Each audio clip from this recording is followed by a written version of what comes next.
I do want to turn the page a little bit because we are going to be talking so much about the CFP the rest of the month. Joshua, should we talk about some non-CFP games that intrigue us? Yeah, let's get to some power rankings here presented by Citi. And these are the most intriguing non-CFP bowl games. Now, before I let you go on this one, I would like to say this. We did the work to make these things not important to people. There was a time where there weren't many bowl games. And then through the 90s, through the 2000s, we got to a point where there were so many bowl games that teams who were below 500 could make it in because they were important to us. And we loved watching them. Even though we knew they were exhibition games, for some reason we were attracted to it. And then all of a sudden we got to a point where people in front of microphones told us these games didn't matter. They weren't that important and we shouldn't care about them. But I do care about them. I know you care about them. And so we're going to tell you about some of the intriguing ones here.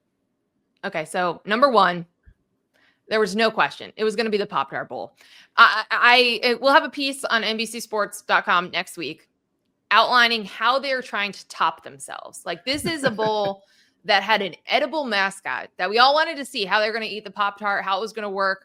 And we were all glued to our TV, and it became like a world sensation. It was kind of nasty, by the way. I know you hate dudes that had they their ate gloves on. Yeah, it was not sanitary. No, after 4 hours running around and tackling and stuff to then eat with your gloves on. This year, there's like 3 different flavors and mascots it could be, and the game MVP gets to pick the winner. So that's going to be really, really fun. I still think the solution to staying relevant in the rest of the bowl world when you're not in a CFP bowl is being fun, is being something that the players would actually enjoy playing in. So they're not going to opt out, but like an experience that they're going to enjoy. And that's like your selling point. And so I think that one's going to be there. So that's Miami and Iowa State. We don't know the opt-out situations yet.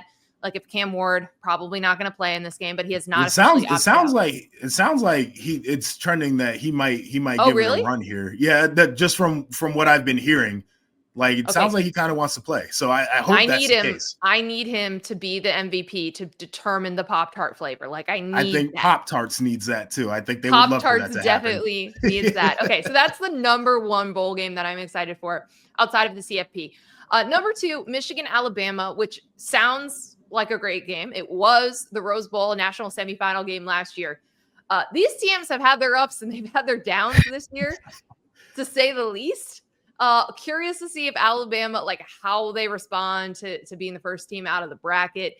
Michigan coming off a win that saved their season, beating Ohio State, finishing 7-5, not too bad actually, considering how weak their offense was this year. So that's the ReliaQuest Bowl. Again, I don't know who's going to play in that one. Probably not all the big stars are going to be part of it. I'm sure there'll be portal decisions and such as well. But man, it sounds like it's going to be a good game. And I'm sure we'll still come up with these sweeping judgments off of a game like this. Yeah, I know for sure. Mason Graham has opted out of that one. Will Johnson as well. Those are 2 guys that are going to be in the top 10 of everybody's big boards for the upcoming NFL draft. Haven't heard as much about what Alabama's situation is going to be like in terms of player availability. But to your point, like it will be intriguing to see how either one of these teams, shows up in this football game. And again, they're going to be bringing in impactful guys. But these are the types of games where you start to get excited about next season. And you see some flashes against a team like Michigan, against a team like Alabama that get you going through the off season. Number 3, Citrus Bowl, South Carolina versus Illinois. First of all, I very much enjoyed Brett Bielema like trying to interject and respond to every Lane Kiffin tweet about the playoff resume and being like, yeah, Illinois has a great 9-3 resume as well. Crack me up. But I think this will be a good game. I think it'll be one of the better matchups of bowl season. And I mean, Lenora Sellers, like the dude is must-see TV. I want to see what he's capable of. Get the Heisman campaign for next year started early. But this will be a fun one. I'm excited for it.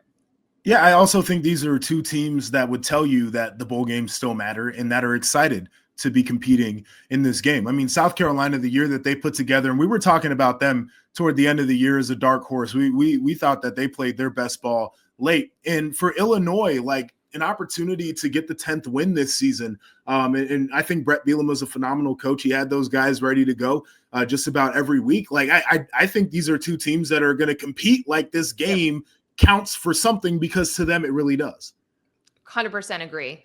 So my 4th most excited game, or I'm most excited to watch game is BYU Colorado in the Alamo Bowl. So again, opt out. We don't know, right? And I would love to see Shedeur Sanders and Travis Hunter in this game. Prime But I'm said not they're gonna, playing. we'll see, right? We still got a few weeks. That would be awesome. Would love to see it. This is what's funny about this game is, first of all, you don't always see a lot of like conference matchups. And I wonder if this is like because it's a remnant of a Pac-12 game or something like that. I think that's exactly what it is. But this is a game that we could have had as the Big 12 championship game. So I'm pretty pumped for that because like we had wondered all season long, how some of these other teams in that conference stacked up. So this will be fun. We got the BYU, Jake Retzlaff, and Shedeur Sanders and Travis Hunter. Maybe all of the stars will be out there. By the way, Joshua, guess who's getting a box of the Jake Retzlaff Manischewitz partnership matzah?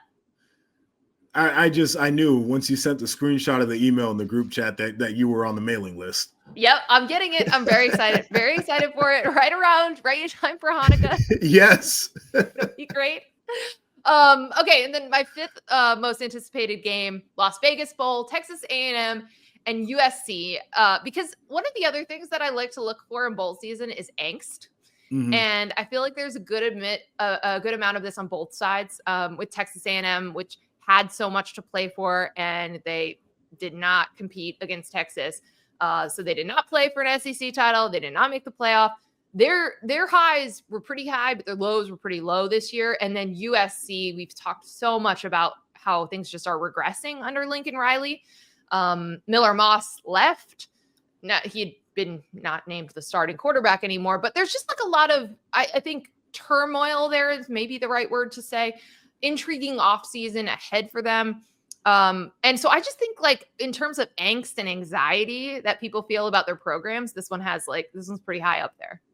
I think it would be, it would be huge for Lincoln Riley to be able to go into this offseason and say that he had wins against two SEC teams this year. And amongst all of the not living up to expectations, I do think that would calm some of the chatter for him. But you're right. Like, I think this is going to be a very angsty bowl game. And I'm a big drama guy. Your boy loves Real Housewives. Shout out to Bravo. So maybe we could put this game on there. Okay. Yeah, we could put this on Bravo. We'll just call up Andy Cohen, of course, yes. For that one.